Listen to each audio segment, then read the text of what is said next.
ISD के बारे में जानते हैं।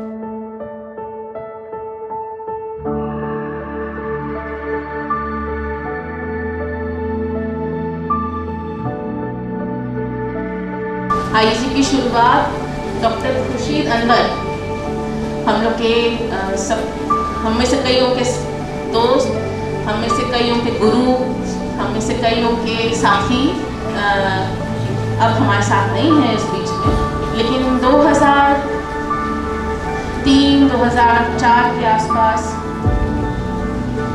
ये एक सोच उनके मन में आई कि हम लोगों को ISD को एक साझेपन के आधार बनाते हुए कुछ काम करना ज़रूरी है। और वो इसलिए ज़रूरी है क्योंकि हम लोगों का पूरा ये जो क्षेत्र, भौगोलिक क्षेत्र है, हिंदुस्तान है, दक्षिण एशिया है, भारत है, पाकिस्तान है, श्रीलंका है, नेपाल है, बांग्लादेश है, ये हम लोगों का पूरा एक इतिहास रहा है बहुत लड़ाई झगड़ों का। इतिहास को देखने समझने के बहुत से नज़रिए हैं।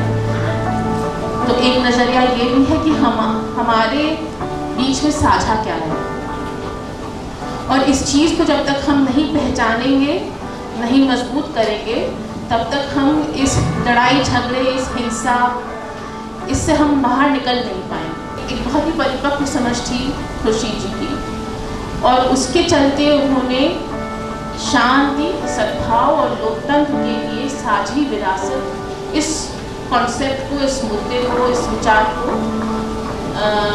एक शक्ल दी, और इस पे काम करने की एक मुहिम उन्होंने 2003-2004 में छेड़ी। वर्ग घटाओं को बदल डालो, अगर बदलेगी जमीन तो बदलेगा फलक, आगाज बदल डालो, अंजाम बदल डालो। हमारा देश सिर्फ एक रंग का नहीं है,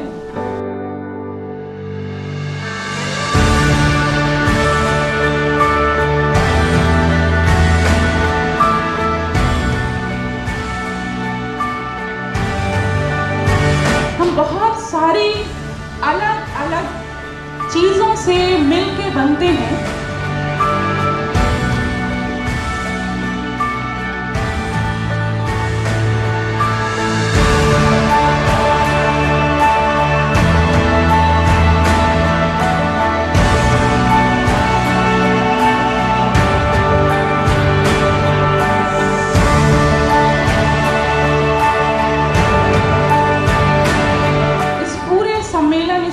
आयोजन का जो आत्मा है, की जो रूह है, वो यही है, विविधता हमारी ताकत है।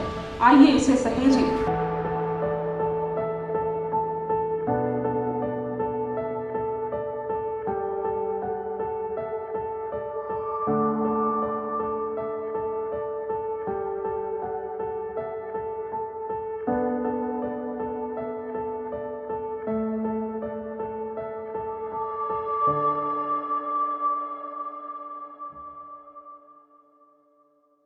हम सब के लिए, इस कन्वेंशन के लिए एक प्यारी सी शुरुआत कर सकता है।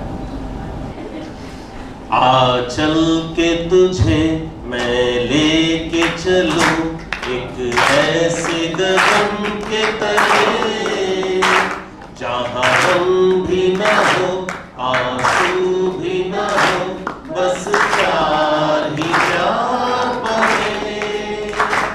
आ चल के तुझे मैं लेके चलूं एक ऐसे गगन के तले, जहां हम भी न हो, आंसू भी न हो, बस प्यार ही प्यार बने।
में से इस शब्द का मतलब बता सकता है संविधान क्या है?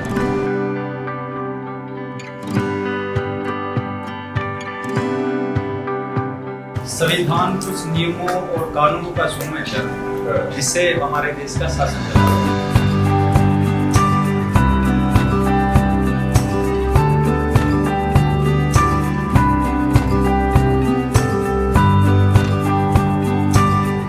सब जोड़ विधान, सब माने होता है सभी के लिए समान, और विधान माने होता है कानून, यानी सभी लोगों के लिए समान कानून।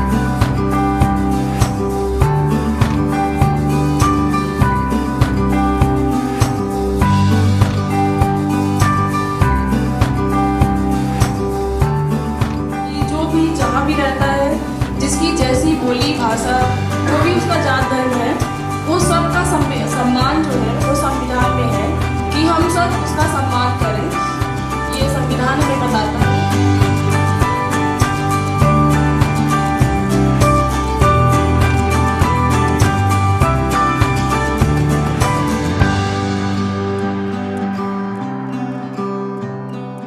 हम भारत के लोग भारत को एक संपूर्ण प्रभुत्व संपन्न समाजवादी पंथ निरपेक्ष लोकतंत्रात्मक गणराज्य बनाने के लिए तथा उसके समस्त नागरिकों को सामाजिक, आर्थिक और राजनीतिक न्याय, विचार, अभिव्यक्ति, विश्वास, धर्म और उपासना की स्वतंत्रता, प्रतिष्ठा और अवसर की समता प्राप्त कराने के लिए तथा उन सब में व्यक्ति की गरिमा और राष्ट्र की एकता और अखंडता सुनिश्चित कराने वाली बंधुता बढ़ाने के लिए दृढ़ संकल्प होकर अपनी संविधान सभा में आज तारीख 26 नवंबर 1949 को एतद द्वारा इस संविधान को अंगीकृत अधिनियम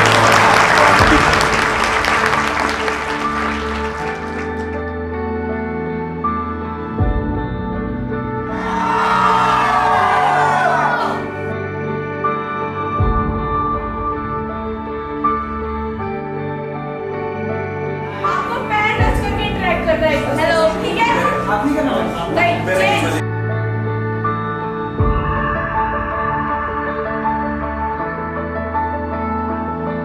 बहुत अच्छे, अपने लिए खा लिया।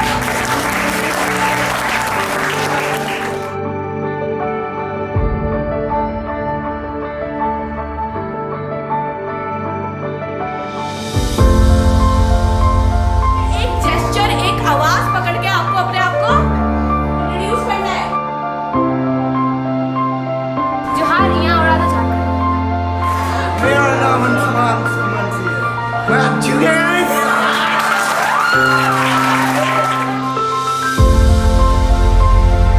पहला मैं उत्तराखंड बैच हूँ, मेरा नाम योगेश है।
एक लंबे समय से काम कर रही है बच्चों के साथ, यूथ के साथ, महिलाओं के साथ। और जैसे जैसे वक्त गुजर रहा है, ये ज़रूरत लग रही थी लगातार कि बच्चों को, यूथ को आपस में मिलना चाहिए, एक दूसरे के तजुर्बे शेयर होने चाहिए, दूसरे कल्चर्स को, दूसरी संस्कृतियों को, दूसरे तौर तरीकों को, अलग अलग रीजन्स को समझना, देखना ज़रूरी है। और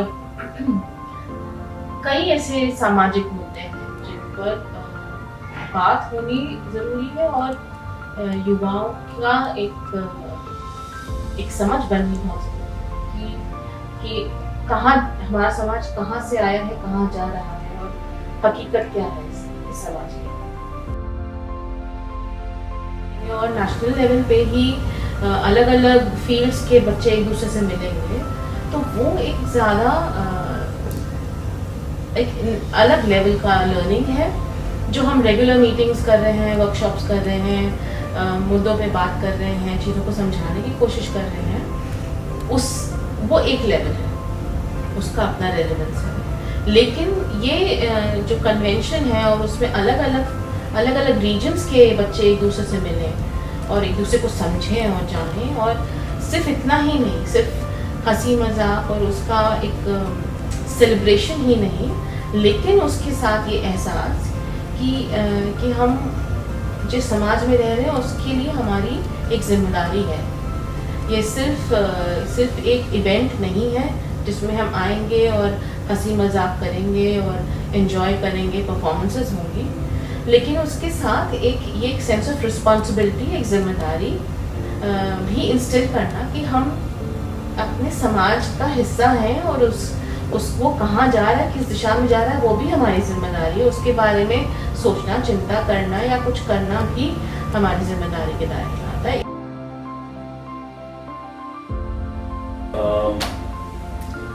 इस फिल्म का नाम है इज्जत नगरी के सभ्य बेटियां। ये शीर्षक क्यों है, इस पर हम फिल्म देखने के बाद लंबी चर्चा कर सकते हैं। ये फिल्म 2012 में बनी थी। शायद आप में से कोई हमसे शायद हरियाणा से नहीं है, लेकिन आप हैं हरियाणा से, ठीक है। अच्छा, काफी लोग हैं हरियाणा से, ठीक है, बहुत लोग। तो ये लेकिन बनी ज़्यादा हरियाणा, दिल्ली और इन इलाकों की है, लेकिन ये कहीं ना कहीं कई उन नौजवान महिलाओं की कहानी है, और मेरे ख्याल से हर घर की कहानी है कि एक उम्र के बाद कई किस्म के, खास करके लड़कियों पर घरों में कई किस्म के दबाव आने लग जाते हैं, चाहे शादी का दबाव हो, अपनी मर्जी की लड़कियां कई बार, और शायद आप सब भी इसको, हम सब ही इसका अनुभव अपने घरों में करते हैं और महिलाएं करते हैं।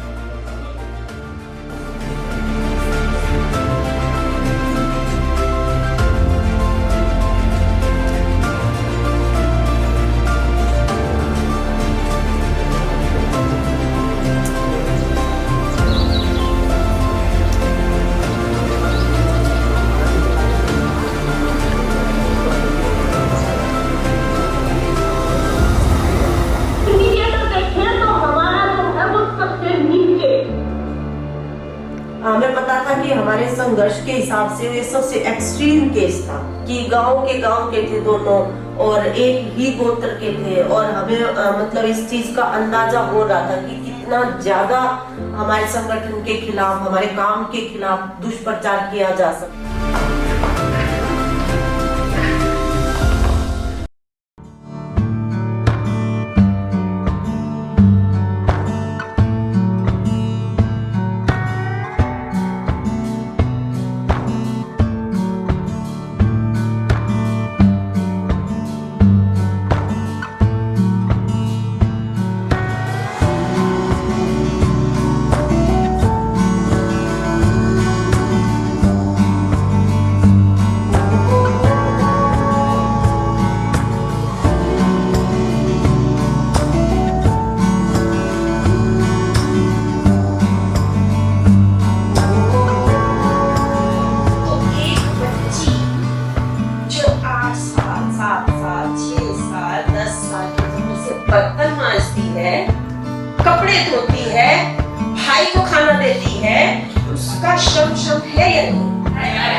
उसके श्रम का मोल क्यों नहीं हम आंकते, हम क्यों ये कह जाते हैं कि वो एक बोझ है।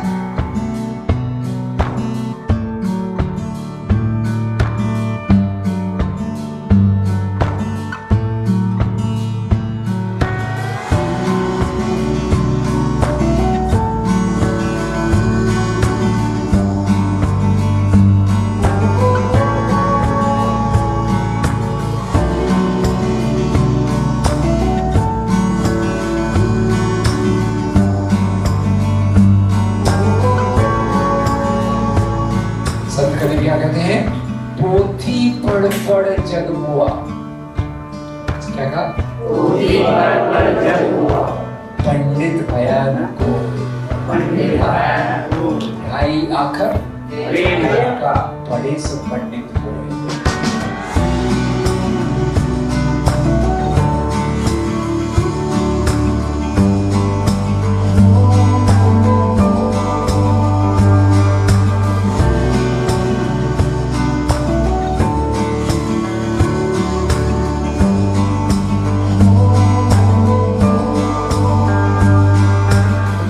धर्म के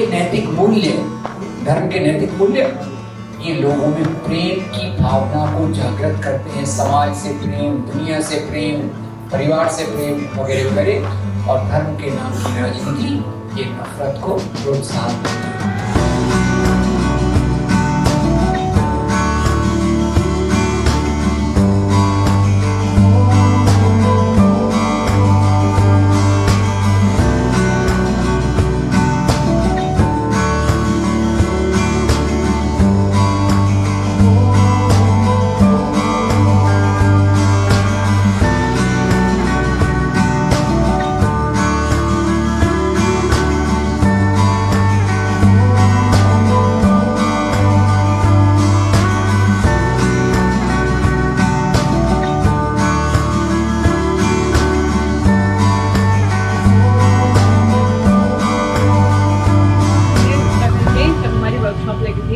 लिटरेचर में वहाँ पे हमने बहुत सारी चीज़ें सीखी।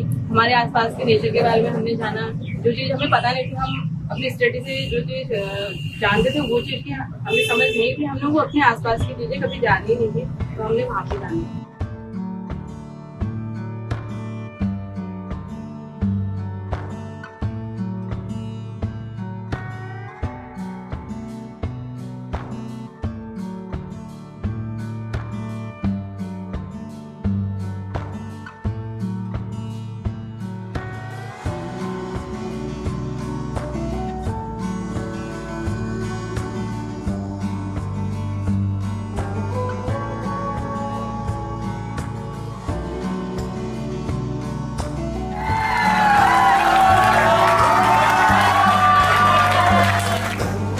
तो आप देखेंगे इस प्रकार के मिश्रित संघर्ष ये इस 1978-77 से शुरू हो गए थे इस देश में, कि कई चीज़ों को लेके हम विकास के बारे में बात कर रहे हैं, पर्यावरण की तो बात कर ही रहे हैं, लेकिन साथ साथ विकास की भी बात कर रहे हैं।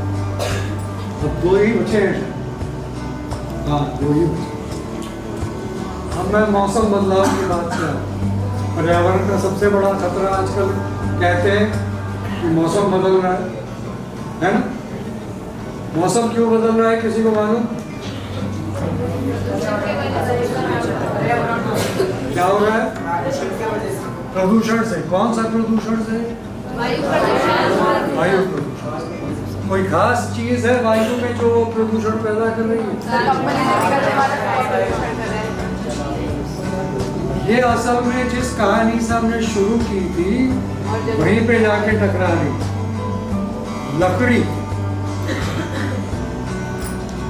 लकड़ी जलाओगे तो कोयला बन जाएगा, और कोयला जलाओगे तो धुआं। तो ये कार्बन का खेल, क्योंकि लकड़ी में, कोयले में और तेल, तीनों में कार्बन। तो सुना है आपने? इतना तो पढ़ा होगा ना, कार्बन हर एक में कार्बन। और जब कार्बन जलता है तो वो कार्बन डाइऑक्साइड पैदा करता है। कार्बन और ऑक्सीजन मिलके कार्बन डाइऑक्साइड पैदा होता है। कार्बन डाइऑक्साइड जब हवा में जाती है तो वो एक कंबल की तरह बना देती है परत।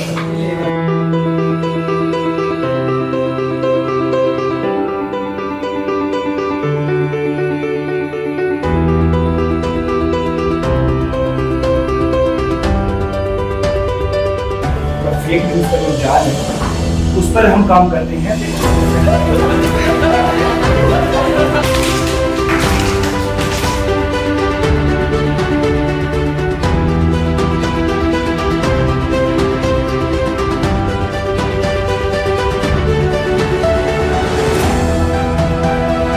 आदिवासी कौन है? तो जो अपने एक अलग एक क्षेत्रफल में रहते हैं, जिनके एक अलग भाषा होता है, अलग पहचान होता है, अलग खान पान होता है, उनकी अपनी रीति रिवाज होती है, अपना एक स्वशासन व्यवस्था होता है।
इतना तो ख़ास नहीं है, अभी बस कोशिश कर रहा हूँ। तो मेरा नाम जो है मोहम्मद सलमान और मैं बूम फैक्ट चेक वेबसाइट के साथ काम करता हूँ। ये पूरा जो मिस इन्फॉर्मेशन और डिस इन्फॉर्मेशन, पूरा फेक न्यूज़ का जो जाल है उस पर हम काम करते हैं और फैक्ट चेक करते हैं। तथ्य जांच हिंदी में उसको कहते हैं।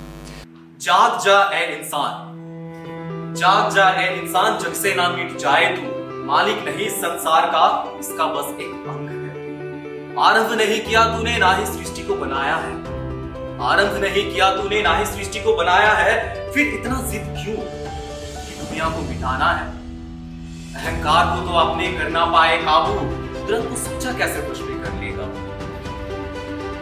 शर्मिंदा होना है जिन हरकतों से तुम्हें, शर्मिंदा होना है जिन हरकतों से तुम्हें, तालियां बजवा कर उपलब्धि कहे तुम। माँ के एहसानों का अच्छा बलिदान दिया, हर खजाना निचोड़ कर धरती को बंजर किया। मानते हो टाल लोगे जिस विनाश को आमंत्रित किया? मानते हो टाल लोगे जिस विनाश को आमंत्रित किया? नादान नहीं ना समझ हो इस भ्रम को जो पाल गया।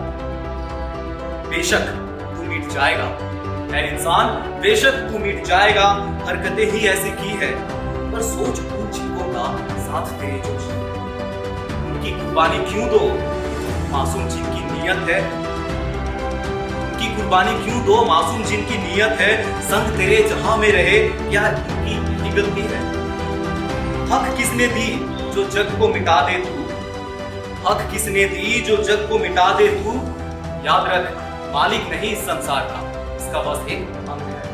इकट्ठा होते हैं और इन्होंने जिन बातों का जिक्र किया, जल जंगल जमीन, इनको हम साझी विरासत मानते हैं। और जो इन्होंने बोला आदिवासियत को बचाना है, और इन्होंने बहुत सारे उदाहरण, अच्छे उदाहरण दिए कि हमारी भाषा है, हमारा वेशभूषा है, हमारा खान पान है।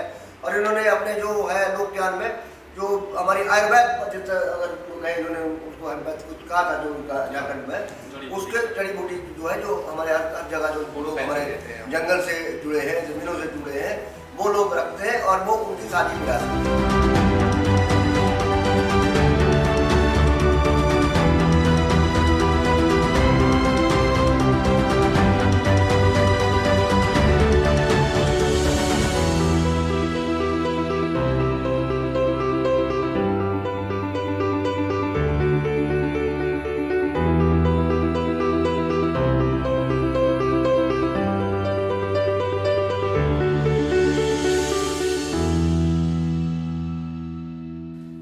कैसा लगा आपको युवा सम्मेलन में आके, क्या क्या सीखा आपने यहाँ?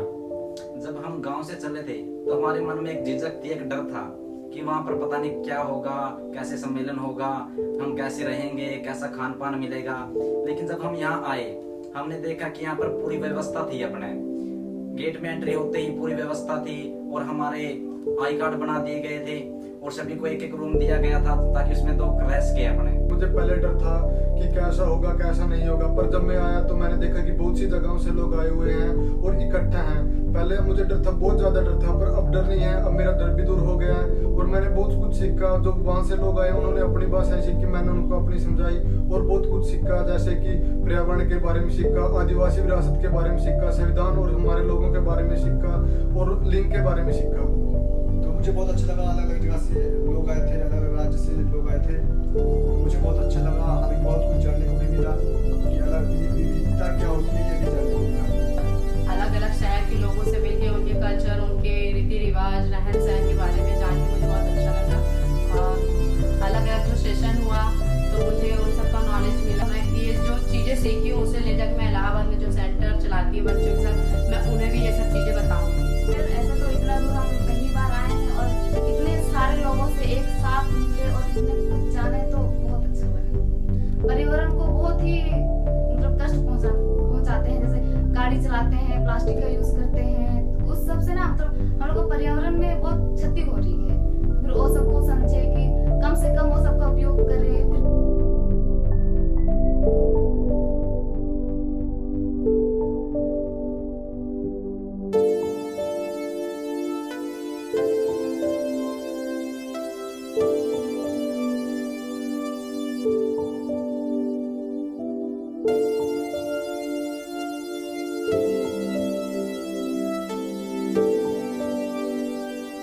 तो इस कन्वेंशन में एक बहुत अहम हिस्सा ये रहा कि यूथ अपनी रिस्पॉन्सिबिलिटी को ढूंढना शुरू करें कि अगर हम क्लाइमेट से प्रभावित हैं, क्लाइमेट चेंज है, तो हम उसके लिए क्या करें। अगर जेंडर वायलेंसेस हैं तो हम उसके लिए क्या कर सकते हैं। अगर कम्युनल हेट्रेड है तो हम उसके लिए क्या कर सकते हैं। अगर there is too much myth a lot, अगर बहुत सारी फेक न्यूज़ है तो हम उसे कैसे आइडेंटिफाई करेंगे, क्योंकि वो हमारे लिए बहुत बड़े चैलेंजेस हैं, हमारे यूथ के लिए बहुत बड़े चैलेंजेस हैं कि हम उनको काउंटर करें कैसे। और ये वो बच्चे हैं, वो यूथ हैं जो ये बहुत ही डिप्राइव्ड सेक्शन से हैं, कुछ कम कुछ ज़्यादा कोई पैरामीटर नहीं है, लेकिन वो वहाँ से आते हैं जहाँ पे उनके पास ये लग्जरी नहीं है कि वो चीज़ों को डिफ्रेंशिएट करके देखें। यंग बच्चे हैं, बढ़ रहे हैं, उनके पास हर तरह की विचारधाराएं आ रही है, हर तरह का कंटेंट आ रहा है, हर तरह की बातें उनके पास आ रही है। वो कैसे, किस बेस पे फिल्टर करेंगे, कैसे समझेंगे कि क्या सही है क्या गलत है, चाहे वो क्लाइमेट का हो, चाहे वो जेंडर का हो, चाहे वो कम्युनल हार्मनी का हो, चाहे वो फेक न्यूज़ वर्सेस फैक्ट हो। तो ये कुछ बहुत ही क्रूशियल इश्यूज हम लोगों ने एज अ टीम डिसाइड किए कि इन पर तो हमें बात करनी ही चाहिए, क्योंकि ऐसे तो हम 15 दिन भी यहाँ बैठ जाए तो कम लगेंगे, क्योंकि इतने ही सारी चीज़ें हैं, इतनी प्रोसेसेस हैं, from skill building to leadership to livelihood, understanding, analysing and building a perspective on society. तो ये तो बहुत ही बड़ा दायरा है, आप कितना एंगेज कर सकते हैं। लेकिन आई थिंक ये सिर्फ वन ऑफ नहीं है इवेंट। इसकी एक्सपीरियंसेस हमको बहुत ज़्यादा मोटिवेट करते हैं, हमको लगता है कि ये बहुत रेलेवेंट है यूथ के लिए।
है।